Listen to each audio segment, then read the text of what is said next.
বাইরে বৃষ্টি পড়ছে দেখলে কার না ইচ্ছে করে গরম গরম মুচমুচে একটা পকোড়া খেতে, এবং সেরকম আমারও ইচ্ছে করে গেছিলো। তাই আমিও পকোড়া বানিয়ে ফেলেছিলাম, আর সেটা কিভাবে বানিয়েছি তোমাদের সাথে আজকে শেয়ার করব। আলুকে গ্রেট করে রেখে জলের মধ্যে সেটা ভিজিয়ে রেখেছিলাম কিছুক্ষণ, যাতে সেটার মধ্যে যে নরম ভাবটা সেটা চলে যায়।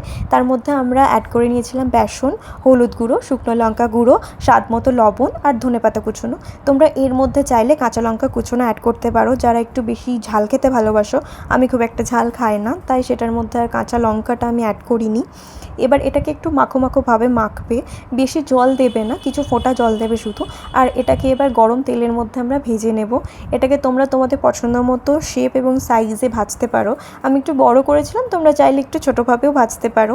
এবং এটা ভালোভাবে যখন ভাজা হয়ে যাবে, ব্যাস আমাদের পকোড়া একদম রেডি। আর এটাকে তোমরা ট্রাই করে অবশ্যই আমাকে জানিও তোমাদের কেমন লাগলো। আর এরকম আরও কিছু রেসিপি দেখার জন্যে আমার চ্যানেলটাকে সাবস্ক্রাইব করতে ভুলো না।